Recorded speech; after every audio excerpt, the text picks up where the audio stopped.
अब नवम सूक्त के आरंभ में मंत्र शब्द से परमेश्वर और सूर्य का प्रकाश किया है।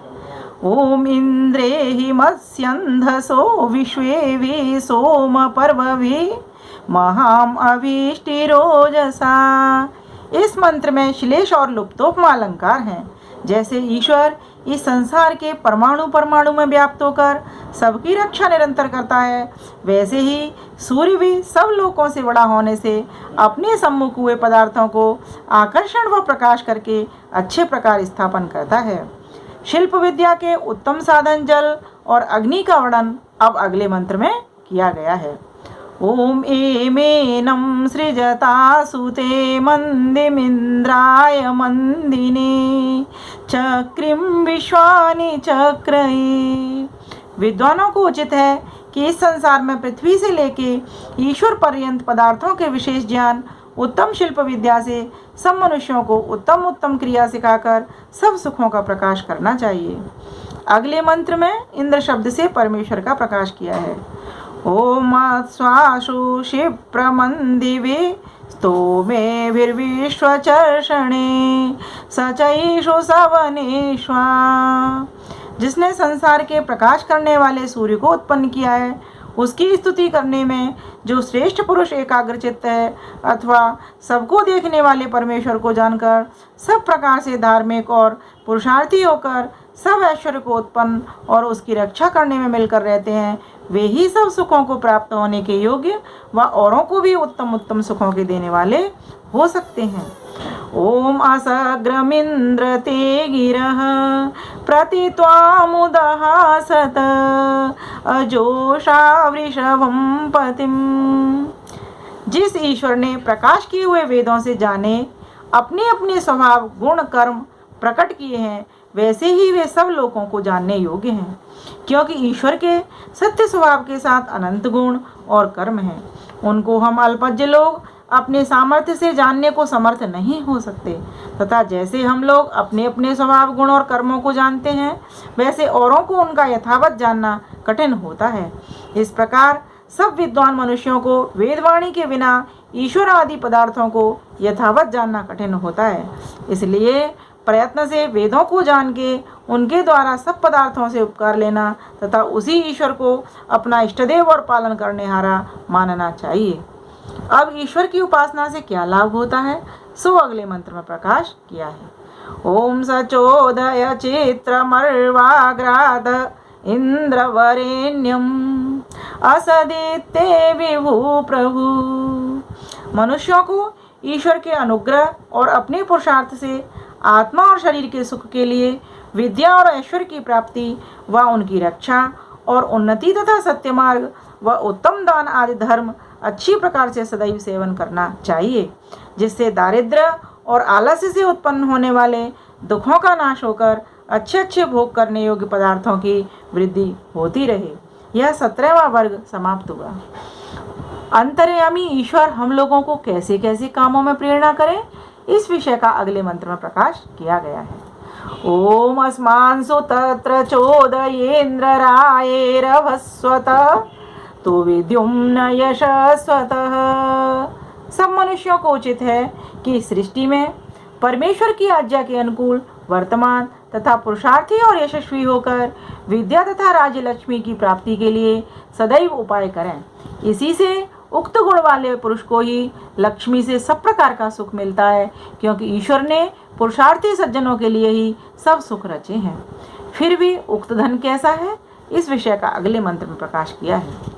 भावार्थ, मनुष्यों को चाहिए कि ब्रह्मचर्य का धारण, विषयों की लंपटता का त्याग, भोजन आदि व्यवहारों के श्रेष्ठ नियमों से विद्या और चक्रवर्ती राज्य की लक्ष्मी को सिद्ध करके संपूर्ण आयु भोगने के लिए पूर्वोक्त धन जोड़ने की इच्छा अपने पुरुषार्थ द्वारा करें, कि जिससे इस संसार का व परमात्मा का दृढ़ और विशाल अर्थात अति श्रेष्ठ सुख सदैव बना रहे। परंतु यह उक्त सुख केवल ईश्वर की प्रार्थना से ही नहीं मिल सकता, किंतु उसकी प्राप्ति के लिए पूर्ण पुरुषार्थ करना भी अवश्य उचित है। ओम अस्मेधेहि श्रवो बृहद्युम्नं सहस्रसातमं इंद्रतारथिनीरिषः। हे जगदीश्वर, आप कृपा करके जो अत्यंत पुरुषार्थ के साथ जिस धन के द्वारा बहुत से सुखों की सिद्धि करने वाली सेना प्राप्त होती है, उसको हम लोगों में नित्य स्थापन कीजिए। फिर भी यह इंद्र कैसा है, सो अगले मंत्र में प्रकाश किया है।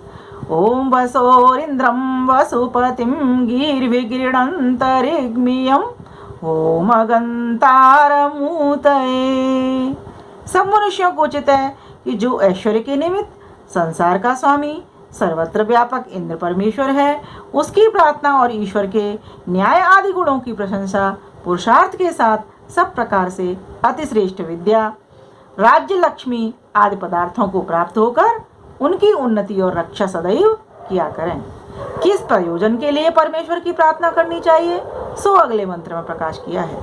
ओम सुते सुते न्योकसे बृहत बृहत एदरी इंद्राय शूचमर्चति। जब शत्रु मनुष्य भी सब में व्यापक मंगलमय उपमा रहित परमेश्वर के प्रति नम्र होता है, तो जो ईश्वर की आज्ञा और उसकी उपासना में वर्तमान मनुष्य हैं, वे ईश्वर के लिए नम्र क्यों न हो। जो ऐसे हैं वे ही बड़े बड़े गुणों से महात्मा होकर सबसे सत्कार किए जाने के योग्य होते, और वे ही विद्या और चक्रवर्ती राज्य के आनंद को प्राप्त होते हैं। जो उनसे विपरीत हैं वे उस आनंद को कभी प्राप्त नहीं हो सकते। इस सूक्त में इंद्र शब्द के वर्णन, उत्तम उत्तम धन आदि की प्राप्ति के अर्थ, ईश्वर की प्रार्थना और अपने पुरुषार्थ करने की आज्ञा के प्रतिपादन करने से इस नववें सूक्त के अर्थ की संगति 8वें सूक्त के साथ मिलती है, ऐसा समझना चाहिए। यह 9वां सूक्त और 18वां वर्ग पूरा हुआ। अब यहाँ पर 10वां सूक्त शुरू होगा। तो इसमें इस सूक्त के जो ऋषि हैं मधुच्छंदा ऋषि हैं, देवता इंद्र है पहले की तरह, और विराट अनुष्टुप, भूरे गुष्णिक अनुष्टुप, निश्चित अनुष्टुप छंद है, गांधार और ऋषभ इसके स्वर हैं। ओम गायन्ति त्वा गायत्रिणो अर्चन्ति कर्म कर्मर्किणः ब्रह्मणस्त्वा शतक्रत उद्वंशमिव ये मेरे। इस मंत्र में उपमालंकार है। जैसे सब मनुष्यों को परमेश्वर की ही पूजा करनी चाहिए, अर्थात उसकी आज्ञा के अनुकूल वेद विद्या को पढ़कर अच्छे अच्छे गुणों के साथ अपने और अन्यों के वंश को भी पुरुषार्थी करते हैं, वैसे ही अपने आप को भी होना चाहिए। और जो परमेश्वर के सिवाय दूसरे का पूजन करने वाला पुरुष है, वह कभी उत्तम फल को प्राप्त होने योग्य नहीं हो सकता, क्योंकि न तो ईश्वर की ऐसी आज्ञा ही है और न ईश्वर के समान कोई दूसरा पदार्थ है कि जिसका उसके स्थान में पूजन किया जावे। इससे सब मनुष्यों को उचित है कि परमेश्वर ही का गान और पूजन किया करें। फिर भी ईश्वर को कैसे जाने, सो अगले मंत्र में प्रकाश किया है। ओम यस्सानो सानुमारुहद् भूर्य स्पष्ट कर्तुम तदिंद्रो अर्थ चेतति यूथेन वृष्णिरेजति। इस मंत्र में भी इव शब्द की अनुवृत्ति से उपमालंकार समझना चाहिए।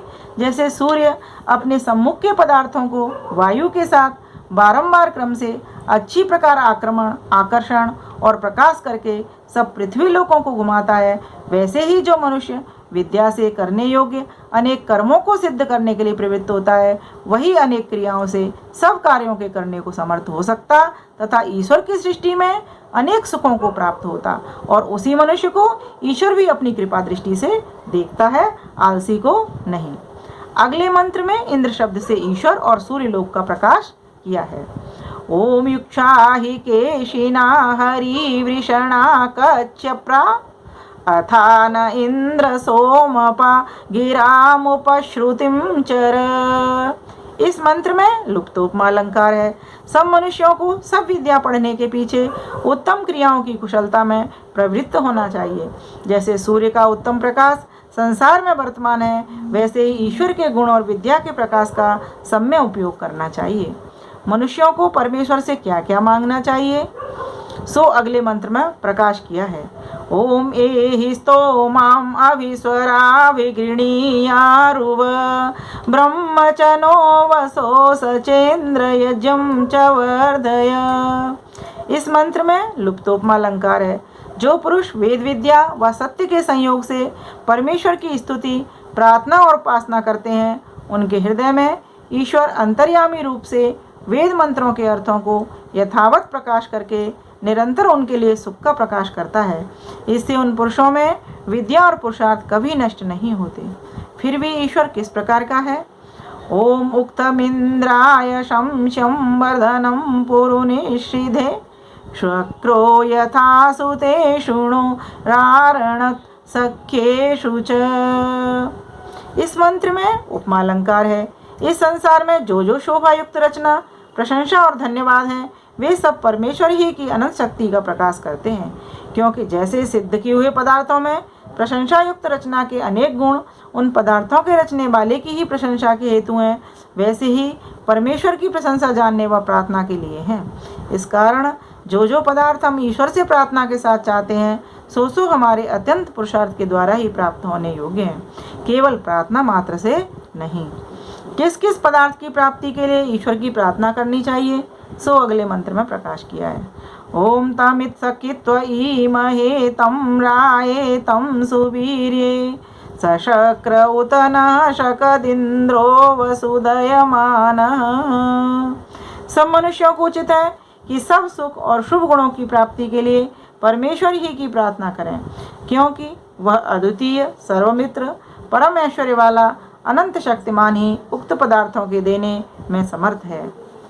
ओम सविवृतं सुनीरजमिन्द्र त्वादातमिद्यशः गवामपव्रजं मृदि कृणुष्वराधो अद्रिव। इस मंत्र में श्लेष और लुप्तोपमा अलंकार हैं।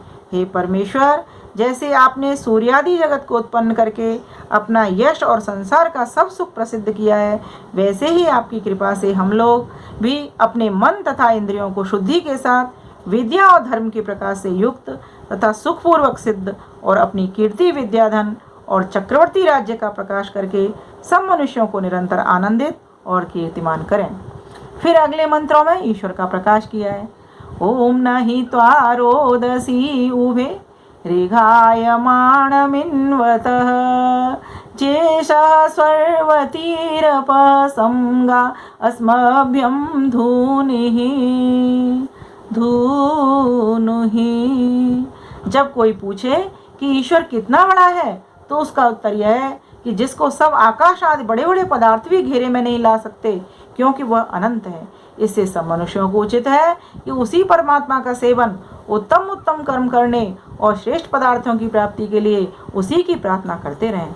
जब जिसके गुण और कर्मों की गणना कोई नहीं कर सकता, तो कोई उसके अंत पाने को समर्थ कैसे हो सकता है। ओम आश्रुतकर्णश्रुति हवं नु चेदधिष्व मे गिर इंद्रस्तोममिमं मम कृष्वा योजश्चिदन्तरम्। इस मंत्र में उपमालंकार है। मनुष्यों को उचित है कि जो सर्वज्ञ जीवों के किए हुए वाणी के व्यवहारों का यथावत श्रवण करने हारा, सर्वाधार, अंतर्यामी, जीव और अंतःकरण की यथावत शुद्धि का हेतु तथा सबका मित्र ईश्वर है, वही एक जानने व प्रार्थना करने के योग्य है। फिर भी मनुष्य परमेश्वर को कैसा जाने, इस विषय का अगले मंत्र में प्रकाश किया है। ओम विद्माहि त्वा वृषन्तं वाजेषु हवन श्रुतं वृषन्तमस्य हूमहूतिं सहस्रसातमाम्। मनुष्यों को सब कामों की सिद्धि देने और युद्ध में शत्रुओं की विजय के हेतु परमेश्वर ही देने वाला है, जिसने इस संसार में सब प्राणियों के सुख के लिए असंख्यात पदार्थ उत्पन्न व रक्षित किए हैं। उस परमेश्वर व उसकी आज्ञा का आश्रय करके सर्वथा उपाय के साथ अपना व सब मनुष्यों का सब प्रकार से सुख सिद्ध करना चाहिए। फिर परमेश्वर कैसा और मनुष्यों के लिए क्या करता है, इस विषय का अगले मंत्र में प्रकाश किया है। ओम आतून इंद्र कौशिकमान मंदसाना सुतं पिब नव्यमायुः प्रसूतिरकृधि सहस्रसां ऋषिम्। जो मनुष्य अपने प्रेम से विद्या का उपदेश करने वाला होकर अर्थात जीवों के लिए सब विद्याओं का प्रकाश सर्वदा शुद्ध परमेश्वर की स्तुति के साथ आश्रय करते हैं, वे सुख और विद्या युक्त पूर्ण आयु तथा ऋषि भाव को प्राप्त होकर सब विद्या चाहने वाले मनुष्यों को प्रेम के साथ उत्तम उत्तम विद्या से विद्वान करते हैं। उक्त सब स्तुति ईश्वर ही के गुणों का कीर्तन करती है, इस विषय का अगले मंत्र में प्रकाश किया है। ओम परित्वा गिर्मणो गिर इमा भवन्तु विश्वतः वृद्धायो मनो वृद्धयो जुष्टा भवन्तु जोष्टयः। हे भगवान परमेश्वर, जो जो अति उत्तम प्रशंसा है सो आपकी ही है, तथा जो जो सुख और आनंद की वृद्धि होती है सो आप ही को सेवन करके विशेष वृद्धि को प्राप्त होती है। इस कारण जो मनुष्य ईश्वर तथा सृष्टि के गुणों का अनुभव करते हैं वे ही प्रसन्न और विद्या की वृद्धि को प्राप्त होकर संसार में पूज्य होते हैं। जो लोग क्रम से विद्या आदि शुभ गुणों को ग्रहण और ईश्वर की प्रार्थना करके अपने उत्तम पुरुषार्थ का आश्रय लेकर परमेश्वर की प्रशंसा और धन्यवाद करते हैं, वे ही अविद्या दुष्ट गुणों की निवृत्ति से शत्रुओं को जीतकर तथा अधिक अवस्था वाले और विद्वान होकर सब मनुष्यों को सुख उत्पन्न करके सदा आनंद में रहते हैं। इससे इस दसम सूक्त की संगति नवम सूक्त के साथ जाननी चाहिए। यह दसम सूक्त और 20वां वर्ग पूरा हुआ।